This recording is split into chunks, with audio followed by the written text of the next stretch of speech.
Labą dieną. Šios dienos kursas – skaitmeniniai gebėjimai ir e-lyderystė. Primenu, kad kursas yra parengtas projekto Europos regiono verslumo tinklas sutrumpintai EFEP metu. Projektas finansuojamas pagal ES programą Erasmus+. Europos šalių nevyriausybinės organizacijos parengė 17 webinarų, kuriuos lietuvių kalba jūs kviečia klausytis viešosios įstaigos Socialinių inovacijų centras mokymų vadovė Vilma Tubutienė. Šis kursas yra parengtas pagal nevyriausybinės organizacijos Verslios moterys Tbilisis, Gruzija medžiagą. Šiandien tęsėme B temą – smulkus bei vidutinis verslas ir skaitmeninė ekonomika. Ir siūlome klausytis ketvirtąjį šios temos kursą – skaitmeniniai gebėjimai ir e-lyderystė. Taigi šiandien aptarsime skaitmeninę kompetenciją ir jos dedamąsias ir taip pat kalbėsime apie skaitmeninius išteklius. Pradėsime nuo skaitmeninės kompetencijos sampratos. Skaitmeninė kompetencija apibūdina su informacinėmis komunikacinėmis technologijomis susijusius gebėjimus. Tai gebėjimai pasinaudoti šių technologijų teikiamomis galimybėmis bei atsakingas ir novatoriškas šių technologijų taikymas mokymesi, versle ar asmeninėme gyvenime. Skaitmeninė kompetencija minima kaip vienas svarbiausių 21 amžiaus gebėjimų ir yra siejama su kūrybiškumu, atvirumu inovacijoms, atsakomybė, produktyvumu, bendravimu ir bendradarbiavimu, kritiniu mąstymu, problemų sprendimu ir metapažinimu. Skaitmeninė kompetencija būtina siekiant būti konkurencingais ir kompetentingais skaitmeninėje ekonomikoje. Europos komisija apibrėžė tokius skaitmeninės kompetencijos lygius – informacinių ryšių technologijų arba IRT vartotojų gebėjimai, kurių reikia efektyviam individualiam informacinių ryšių technologijų sistemų ir įrenginių naudojimui. IRT vartotojai sistemas taiko kaip priemonės savo pačių darbui papildyti. Vartotojų gebėjimai apima įprastų programinės įrangos priemonių ir specializuotų priemonių verslo funkcijoms atlikti taikymą veikloje. Informacinių ryšių technologijų specialisto gebėjimai, kurių reikia informacinių ryšių technologijų sistemų tyrimams, vystymui, dizainui, strateginiam planavimui, valdymui, gamybai, konsultavimui, rinkodarai, pardavimui, diegimui, administravimui ir panašiai.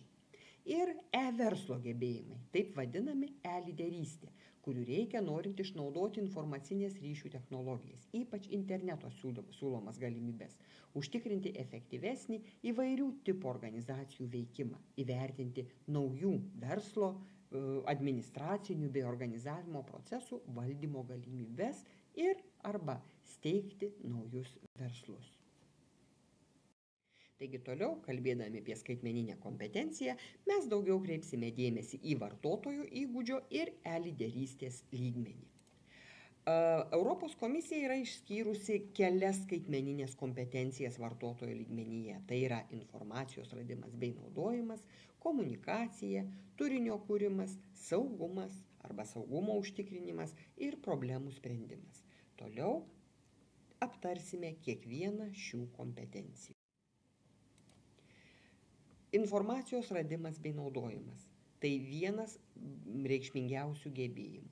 Tai reiškia gebėjimus nustatyti skaitmeninės informacijos poreikius. Tai yra aiškiai apibrėžti informacijos poreikius, pasiekti informaciją internete, jos ieškoti, veiksmingai pasirinkti šaltinius, pereiti iš vieno internetinio šaltinio į kitą, kurti savas informacijos strategijas. Taip pat tai reiškia gebėjimus rinkti informaciją, ją apdoroti, pasiimti, saugoti, sisteminti bei analizuoti. Ir kritiškai įvertinti jos svarbą bei paskirtį. Kitas gebėjimas padeda spręsti su internetinė komunikacija susijusius klausimus. Tai yra bendrauti skaitmeninėse aplinkose ir dalintis informacijos šaltiniais, suprasti, kaip platinami, rodomi ar valdomi skaitmeniniai pranešimai, suprasti tinkamus bendravimo skaitmeninėmis priemonės būdus ir taikyti įvairius komunikacijos formatus, būdus ir strategijas atsižvelgus į kontekstą ir auditoriją. Taip pat tai reiškia, kad užmegzti ryšius su kitais žmonėmis ir jais bendradarbiauti skaitmeninėmis priemonės. Taip pat tai reiškia bendrauti tarpusavyje ir dalyvauti bendruomenių bei tinklų veikloje, suprasti kitas kultūras. Tam būtina išmanyti technologijas ir daugelybės terpės priemonės ir jas naudoti dirbant komandoje. Taip pat svarbu išmanyti elgesio normas, kurios taikomos bendraujant internete, virtualioje erdvėje, žinoti kultūrinės įvairovės aspektus bei sugebėti apsaugoti save ir kitus nuo galimų pavojų internete. Taip pat svarbu gebėti sukurti veiksmingas netinkamo elgesio nustatymo strategijas. Dar vienas gebėjimas – turinio kūrimas. Tai reiškia gebėjimus kurti ir keisti naują turinį, pradedant teksto tvarkymu ir baigiant vaizdų bei filmuotos medžiagos apdorojimu, pasitelkus skaitmeninę daugialypę terpę ir technologiją. Taip pat tai reiškia įtraukti anksčiau įgytas žinias ir sukurtą turinį, bei jį pertvarkyti, gebėti jį pertvarkyti. Taip pat šis gebėjimas leidžia mums demonstruoti kūrybinę saviraišką bei darbo su medija programavimo rezultatus.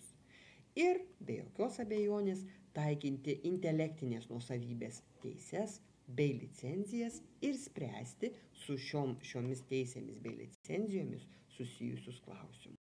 Kitas gebėjimas – saugiai naudotis informacinėmis ryšių technologijomis. Šie gebėjimai apima asmens privatumo ir duomenų apsaugą, skaitmeninės tapatybės apsaugą, saugumo priemonės, saugaus ir tvaraus skaitmeninių technologijų naudojimo klausimus. Problemų sprendimų gebėjimas reiškia gebėjimus nustatyti skaitmeninės srities poreikius ir šaltinius, atsižvelgus į reikmes ir tikslą priimti kompetentingus sprendimus dėl tinkamiausių skaitmeninių priemonių. Taikant skaitmeninės priemonės spręsti konceptualias ir techninės problemas. Ir kūrybiškai naudoti technologijas, atnaujinti savo ir kitų gebėjimus. Suprasti, kokius savo gebėjimus reikėtų tobulinti arba atnaujinti, padėti kitiems ugdyti skaitmeninius gebėjimus. Ir svarbu neatsilikti nuo svarbiausių šios srities naujovių. Visi išvardinti gebėjimai būtini mūsų profesinėje veikloje, kadangi nei viena veiklos rūšis jau nebeįmanoma be informacinių ryšių technologijų naudojimo. Mes naudojame elektroninį paštą susisiekti su bendradarbiais ar klientais. Daugelis įmonių siekdamos efektyvinti savo veiklą dalį savo dokumentų ar veiklos perkelia į taip vadinamas debesų technologijos, Google Drive vienas iš jų, o įmonės prekių ir paslaugų, kaip ir asmeninis marketingas, nebeįsivaizduojamas be socialinių tinklų panaudojimas. Taigi, skaitmeninis raštingumas yra kalba, kuria mes bendraujame ne tik su artimaisiais, bet su bendradarbiais, vartotojais ir apskritai visuomenė.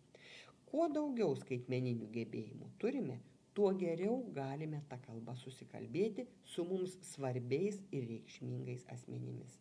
Tuo efektyvesnė yra mūsų veikla, o mes patys ar mūsų prekės bei paslaugos yra atpažįstamos, suprantamos vartotojams, kurie taip pat kalba tą pačią skaitmeninę kalbą. Sparti skaitmeninė ekonomikos transformacija reiškia, kad beveik visose darbo vietose ir apskritai visuomenėje dabar būtini skaitmeniniai įgūdžiai. Bendradarbiavimų grindžiamoje ekonomikoje keičiasi verslo modeliai, atsiveria naujos galimybės ir keliai į darbo rinką. Taigi, skaitmeniniai įgūdžiai mums gali padėti. Robotai, dirbtinis intelektas dabar atlieka monotoniškus darbus ne tik gamyklose, bet ir biurose ir netgi mūsų asmeninėme gyvenime. Keičiasi galimybės naudotis paslaugomis, įskaitant ir e-paslaugas. Todėl reikia, kad vartotojai ir paslaugų tiekėjai bei viešoji administracija turėtų pakankamai skaitmeninių gebėjimų. Pavyzdžiui, pradėjus teikti e-sveikatos paslaugas, žmonės ėmė kitaip naudotis ir sveikatos priežiūros sistema. Taigi skaitmeniniai gebėjimai tampa būtini daugelyje veiklos sričių. Mes neįsivaizduojame marketingo be gebėjimo naudoti socialiniais tinklais ir multimediją. Klientų aptarnavime būtinos tam tikros skaitmeninės kompetencijos. Be skaitmeninių kompetencijų jau nebeįsivaizduojame pardavimų, vadybos, netgi rašymo veiklos ir daugelis kitų veiklų. Kokie skaitmeniniai ištekliai mums reikšmingi, norint susikalbėti taip vadinamą skaitmeninę kalbą? Internetas, socialinės medijos ir multimedija kaip techninės galimybės. Toliau aptarsime kiekvieno šio ištekliaus ypatumus ir privalumus. Pradėsime nuo pirmojo skaitmeninio ištekliaus, tai yra interneto. Internetas tai pats didžiausias pasaulinis tinklas, jungiantis 10 000 kompiuterių visame pasaulyje. Tai milžiniška informacijos saugykla. Milijonai prie jo prijungtų kompiuterių prikimšti programų, dokumentų, knygų, piešinių ir kitokios informacijos, kuri specialių technologijų dėka yra lengvai pasiekiama bet kuriam vartotojui. Unikali interneto savybė yra tai, kad jo niekas nevaldo ir neadministruoja. Jo egzistencija remiasi gryniausia elektroninė savitvarka. Žiniatinklis, angliškai World Wide Web arba mums žinomas 3W sutrumpinimas, tampa populiariausia internete informacijos paslauga. Populiarumo priežastis paprasta. Vadinamuose tinklalapiuose, žiniatinklio puslapiuose pateikiami įvairialypiai elektroniniai dokumentai. Tekstinė, garsinė, vaizdo ir kita informacija tarpusavyje susieti nuorodomis, leidžiančiomis sparčiai ir patogiai vartyti kabutėse šios puslapius. Žiniatinklis yra dalinė viso interneto kaip visumos paslauga. Kiekvienai kalbai būdingas savitų terminų vartojimas, taigi pasitikrinkime, ar žinome ir tinkamai vartojame interneto terminus. Universalus informacijos šaltinio adresas. Kiekvienas informacijos šaltinis internete turi savo unikalų adresą, vadinamą URL. Angliškai tai būtų Uniform Resource Locator.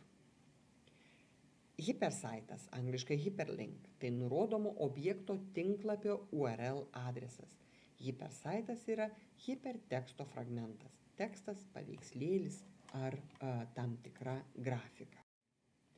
Dar dažnai naudojamas žodis domenas. Tai interneto svetainės adresas, kuris fiksuojamas po 3W su galūnė LT, EU, COMP, ORG ar kitomis. .com buvo pirmas pristatytas domenas ir yra skaitomas kaip paties aukščiausio lygio domenas. Aukščiausio lygio domenai yra visi, kurie turi vieno skiemens galūnę, pavyzdžiui, net, info, biz ir taip toliau. Antro lygio domenai yra tie, kurie turi kitą pabaigą, einančią po šito com arba ko. Pavyzdžiui, com.au jau yra antro lygio domenas, kuris mums rodo, kad puslapis yra kilęs iš Australijos. Domenas yra vienas svarbiausių jūsų interneto tapatybės elementų, padedantis pirkėjams, draugams, bendraminčiams surasti informaciją apie jūsų produktus, paslaugas internete ir identifikuoti jūsų interneto svetainę. Domenas yra unikalus ir niekas kitas po jo įsigijimo ar užregistravimo negali naudotis to paties vardo. Yra tam tikros domenų registravimo taisyklės. Galima naudotis tik raides, skaičius, brūkšnelius. Domenas negali prasidėti brūkšneliu ir taip pat yra ribojamas ženklų skaičius. Tai yra, jis negali būti ilgesnis nei 63 ženklai. Domeno vardas gali būti naudojamas ir elektroninio pašto adresuose. Tai turi daug privalumų jūsų darbo santykiams ir komunikacijai. Daug žmonių sukuria savo domeno adresus tam, kad galėtų turėti tik tai savo asmeninius elektroninius paštus, o ne pasikliauti Hotmail, Gmail ar kitais tiekėjais. HTTP. Angliškos frazės Hypertext Transfer Protocol abreviatūra. Dirbant su žiniatinkliu yra naudojamas hipertekstas. Tai tekstas susietas lyg enciklopedijoje ar žodyne su kitomis to paties dokumento vietomis ir arba kitais dokumentais. Nesvarbu, ar laikomais tame pačiame kompiuteryje, ar bet kuriame kompiuteryje kitame pasaulio gale. Tokie ryšiai, saitai arba lietuviškai nuorodos, hipertekste vadinami hipersaitais. Eidamas nuo vieno saito prie kito, vienokiu ar kitokiu būdu, aktyvindamas juos, vartotojas gali keliauti tiek tuo pačiu dokumentu, tiek iš vieno dokumento į kitą. Bendraujama vadinama hiperteksto perdavimo protokolu arba HTTP Hypertext Transfer Protocol. O patys žiniatinklio dokumentai kuriami standartinė hiperteksto žymėjimo kalba, angliškai Hypertext Markup Language, HTML. HTML tai kalba apibūdinanti žiniatinklio dokumento teksto apipavidalinimą, jo stilių, formatą, šriftus.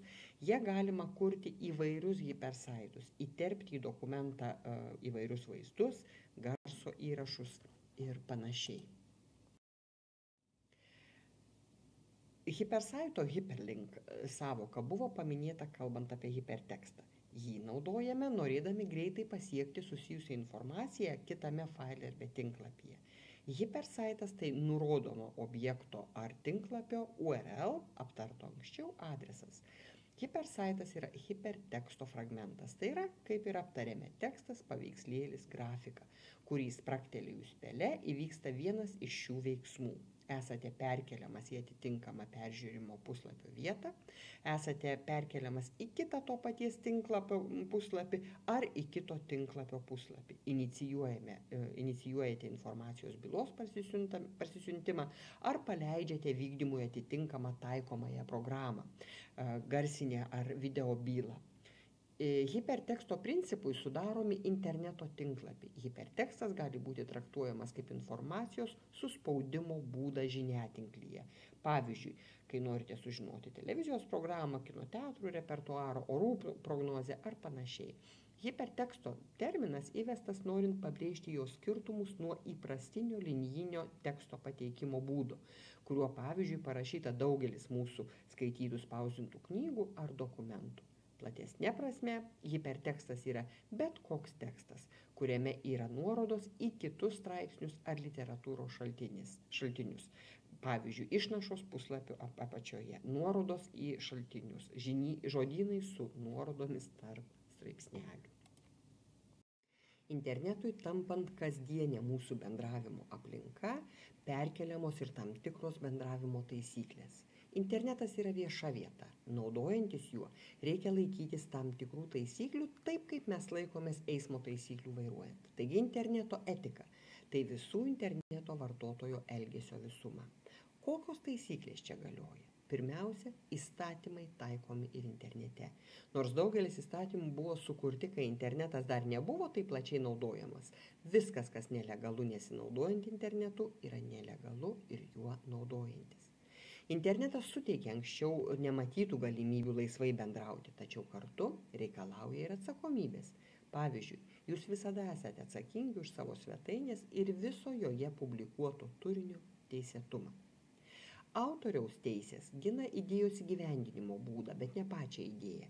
Leidžiama kopijuoti medžiagą iš interneto ir ją naudoti asmeniniams tikslams, tačiau draudžiama ją platinti, tvirtinant, kad ją sukūrėte jūs. Parsisiųsti nelegalią medžiagą, pavyzdžiui, nelegalias filmų, muzikos failų kopijas, kurias galima aptikti partnerių tinkle, yra neteisėta. Kopijuoti programinę įrangą arba duomenų bazės, kurioms reikia licenzijos, yra draudžiama, net jei tai darote asmeniniais tikslais.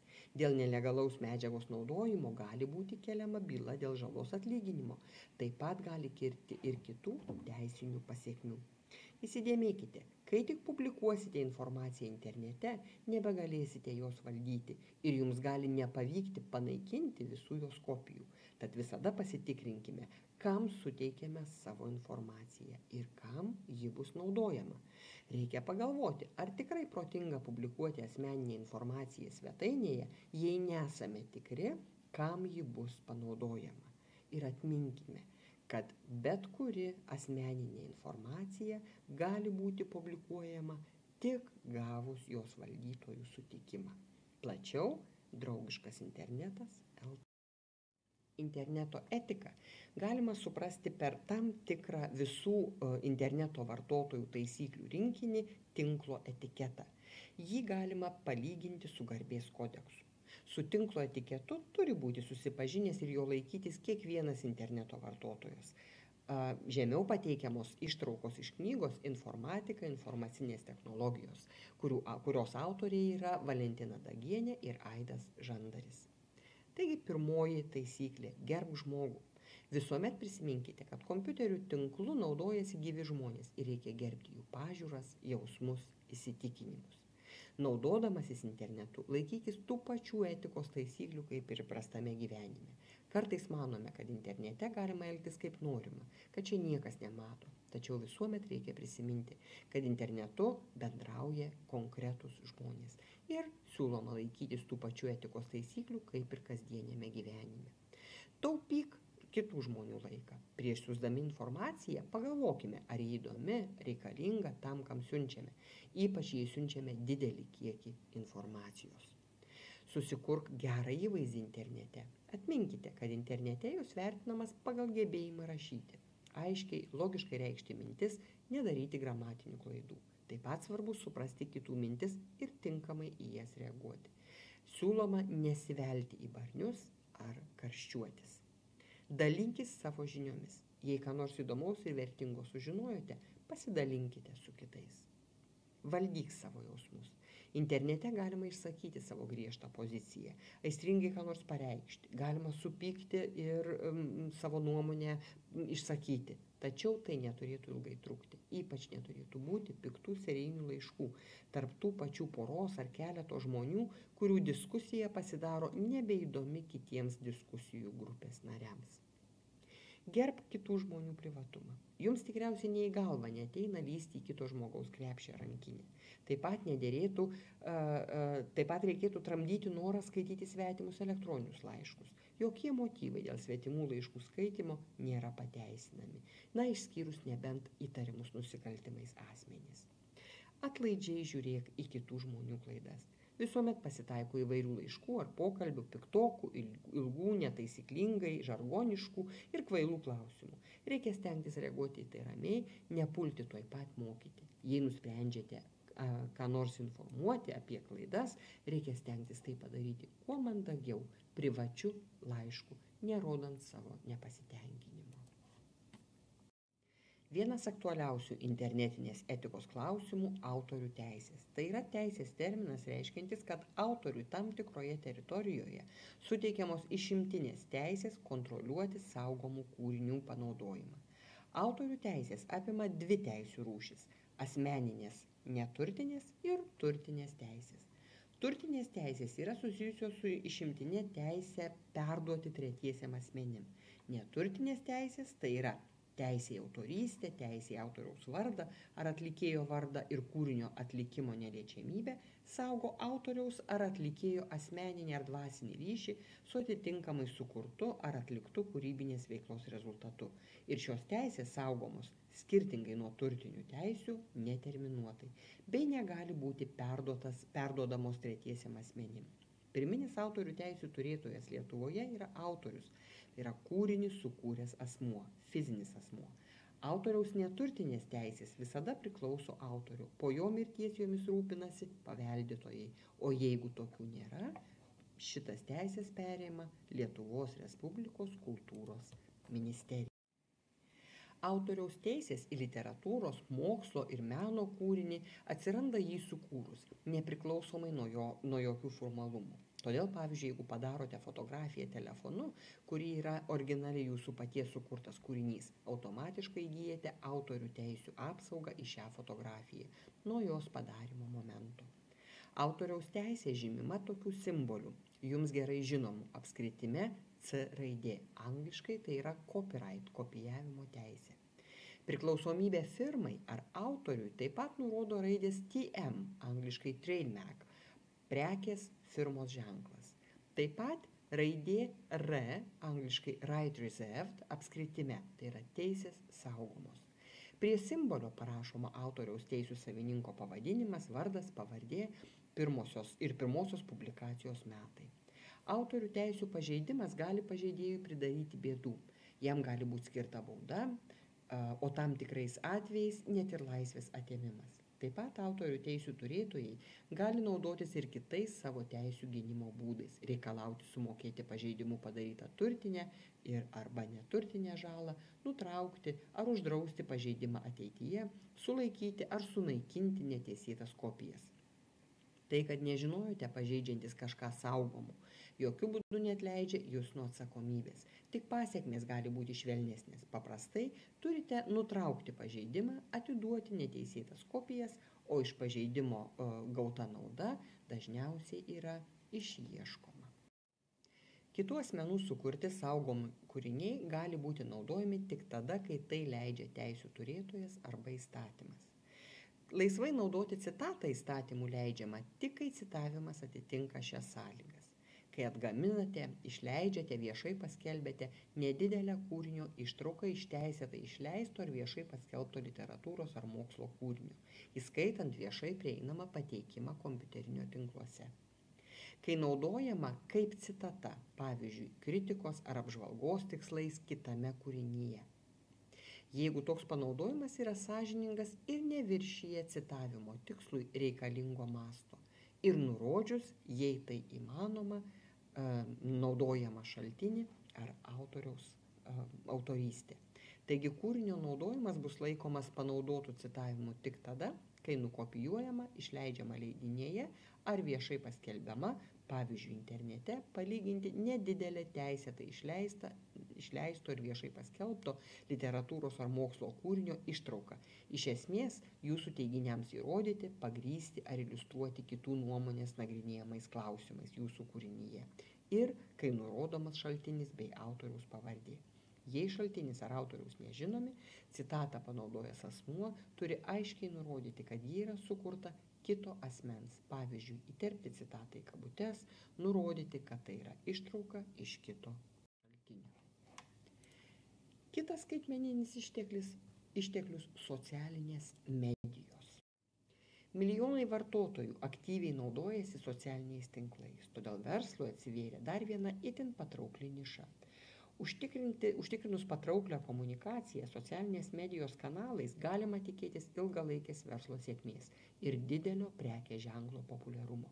Pavieniui ir su kitomis rinkodaros strategijomis naudojami socialiniai tinklai gali pritraukti naujų klientų ir užkariauti gerokai didesnę auditoriją nei tradicinis rinkodaros metodais.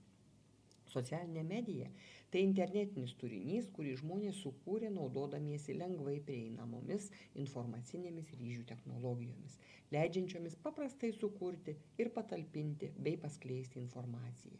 Ji leidžia jūsų verslui pasiekti savo tikslinius vartotojus bet kur ir bet kada. Be to, vartotojai gali pateikti savo nuomonę, idėjas, pasiūlymus, komentuodami, įsitraukdami į diskusijas. Iš esmės, jūs turite erdvę, kurioje galite pateikti įdomią informaciją apie save, įmonę, papasakoti apie įmonės kultūrą ir perteikti kitą auditoriją dominančią informaciją, kuri įprastai vartotojams gali būti nepasiekiama. Tiems, kurie nori pasiekti didesnę auditorijos dalį, socialinės medijos kanalai siūlo mokamas reklamos kampanijas. Turėdami net ir nedidelį biudžetą galite pasiekti esamus ir potencialius klientus.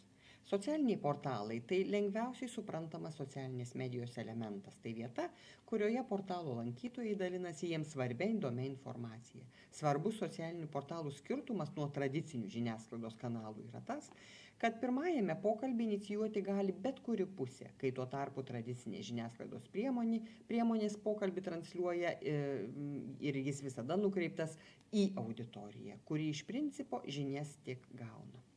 Interneto tinklaraščiai arba taip vadinami blogai Tas pavadinimas interneto dienoraščio arba interneto tinklaraščio gali kiek klaidingai nurodyti į tai, kad tokioje interneto svetainėje žmonės aprašo asmeninius išgyvenimus. Tai gali būti ne visiška tiesa. Tradiciškai dienoraštis suprantamas kaip asmeninių minčių išdėstymas tik savo, be galimybės įskaityti kitiems. Tuo tarpu interneto dienoraštį, tinklaraštį, blogą gali skaityti visi pageidaujantys. Todėl dienoraščio pavadinimas nėra tikslus. Šitie blogai rašomi tiek atskirų individų, tiek grupių, tiek verslo atstovų. Temos įvairios priklausomai nuo rašančiųjų pomėgio. Tai asmeninė tribūna, kur galima išsakyti savo mintis įvairiais gyvenimo klausimais. Nuo to, kas ką pamatė, iki prekinių ženklų, kritikos ar pagyrimo. Reklamuotojams tai dar viena galimybė pažinti savo vartotojus. Norėdami pritraukti skaitytojus ir padidinti jų skaičių socialiniuose tinkluose, galite dalintis to vadinamojo blogo įrašais, pranešimais spaudai, seminarais, įkvepiančiais darbuotojų pasakojimais, vaizdo turiniu ar jūsų verslo srities naujienomis. Tokiu būdu parodysite, kad puikiai išmanote savo verslo sritį ir rūpinatės savo klientais. Socialinės medijos aplikacijos, angliškam terminui widgets apibūdinti nėra tikslaus lietuviško atitikmens. Tai tam tikra interneto programa, aplikacija, kurios panaudojimo aplinka gali būti tiek asmeninio kompiuterio darbalaukis, tiek mobilus telefonas. Tokios aplikacijos internete esantį turinį, renginiai, datos perneša į kitą vartotojui patogią aplinką, kompiuterį, telefoną ar specialiai tam skirtą vietą socialinėme portale. Paprastai reklamuotojai arba remia jau sukurtą aplikaciją arba sukuria aplikaciją patys. Vienas geriausių pavyzdžių Lietuvoje krepšinis net aplikacija, kurią vartotojai gali instaliuoti savo kompiuteryje. O interneto svetainės, norėdamos pateikti vartotojams aktualų turinį, šią aplikaciją įsidiegia net ir savo svetainėse.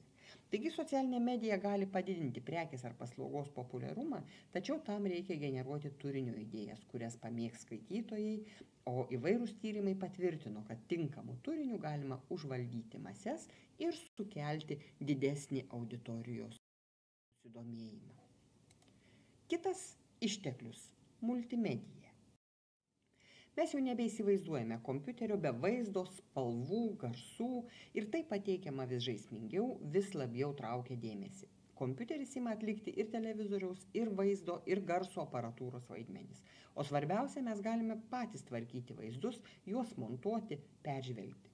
Taigi žodis multimedija kilęs nuo žodžio multi ir medija. Tai reiškia įvairus ir programinės įrangos naudojimas. Lietuvos enciklopedinėme žodyne vietoj multimedija siūlomi terminai daugialypė terpė ar įvairialypė terpė. Taigi ši įvairialypė terpė yra sudaryta iš įvairialypės informacijos ir ją apdorojančios įvairialypės įrangos. Multimedija tai informacinė technologija, kai pasitelkus garsą, vaizdą, animaciją, video informaciją, kuriamas interaktyvus ryšys tarp kompiuterio ir vartotojo. Išskiriami 5 pagrindiniai įvairialypės informacijos elementai. Tai yra tekstas, vaizdas, vaizdo įrašai ir animacija. Įvairialypė informacija gali būti statinė, dinaminė. Dinaminiai objektai tai tie, kurie juda ar keičiasi, o statiniai yra nejudantis. Taigi tekstas ar vaizdas yra nejudantis elementai, o kiti 3 elementai yra dinaminiai. Garsas, vaizdo įrašas ir animacija. Skaitmeniniai multimedijos elementai pasižymi tuo, kad yra lengvai kopijuojami, redaguojami bei platinami.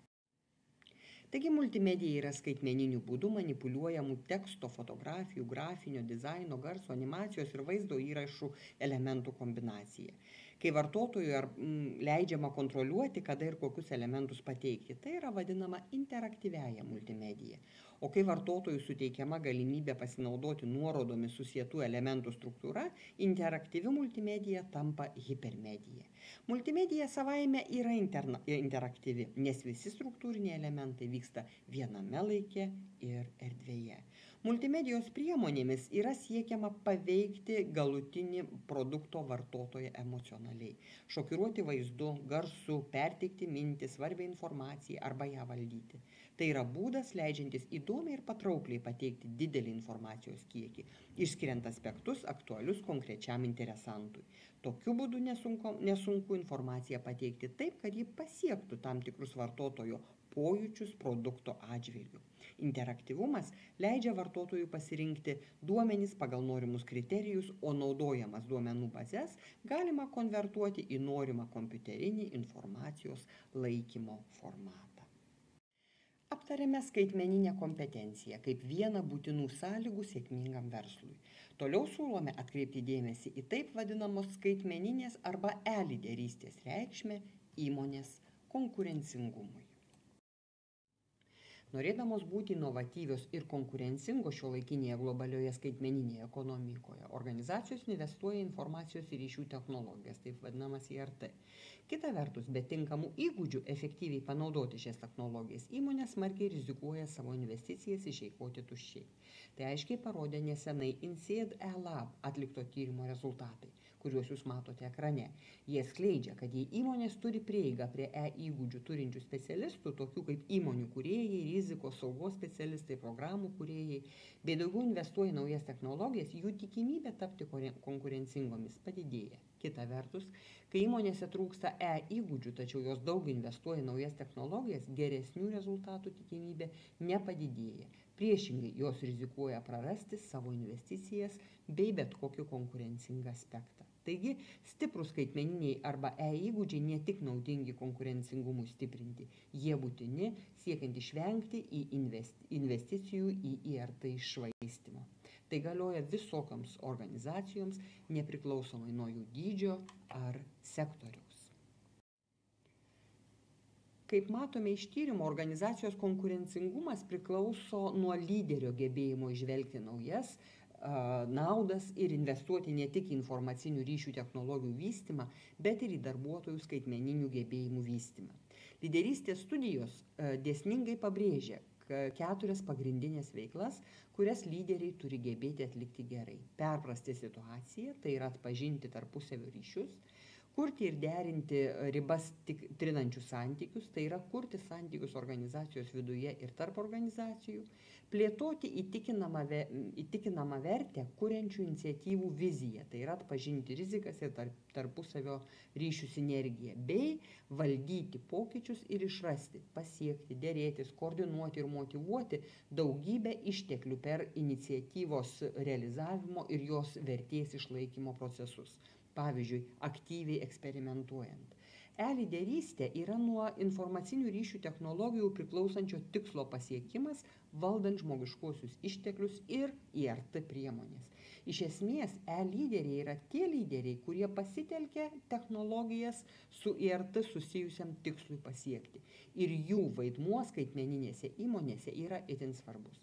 Skaitmeninės įmonės yra visų ekonomikos sektorių įmonės, kurios gali kurti ekonominę ir arba socialinę vertę, naudodamos skaitmeninės technologijas. Jos pasižymi tuo, kad intensyviai naudoja naujas skaitmeninės technologijas savo verslo analitikai pagerinti, klientams įtraukti, procesams tobulinti ir išrasti naujus verslo modelius. Efektyvūs e-lyderiai turi taip vadinamą T gebėjimų rinkinį. Tai yra jo horizontalūs ir vertikalūs gebėjimai dera, papildo vieni kitus. Apibendrintai tai reiškia, kad lyderis yra tiek verslo, tiek informacinių ryšių technologijų turintis žinių profesionalas.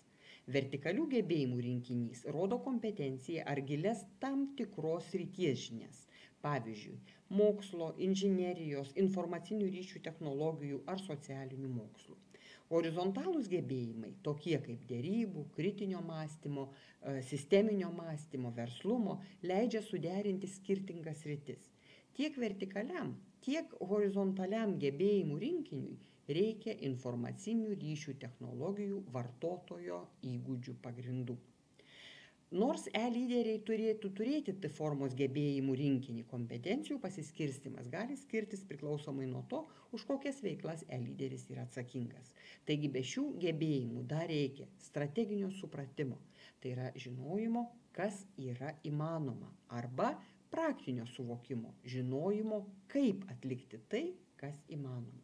Pavyzdžiui, iš rinkodaros vadovo tikimasi strateginio tokių technologijų kaip socialinės medijos ir analitiniai įrankiai suvokimo ir praktinių žinių apie vartotojų elgsenos vertinimą ir modeliavimą. Kita vertus, įmonės architektui reikia praktinio informacinių ryšių technologijų sistemos supratimo ir praktinių žinių apie tai, kaip apibrėžti ir valdyti tarpusavio ryšius, pavyzdžiui, tarp informacinių ryšių technologijų, verslo procesų ir duomenų. Taip pat funkcinių produktų ir sektoriaus kompetencijų, kad galima būtų užtikrinti įmonės struktūrą, kuri leistų sėkmingiausiai įgyvendinti strategiją. Pabaigai siūlau pamastyti ties Jim Kennelly, Intel Labs vyriausio tyrėjo ir inovacijų vertės instituto mokslo darbuotojo citata. Tinkamų technologinių galimybių atpažinimas ir suinteresuotųjų šalių įtikinimas pasinaudoti šiomis galimybėmis yra vieni svarbiausių šiuolaikinės informacinės ryšių technologijos lyderystės bruožų. Dėkojame už dėmesį. Tikimės, kad seminaras buvo jums naudingas ir laukiame jūsų kituose seminaruose.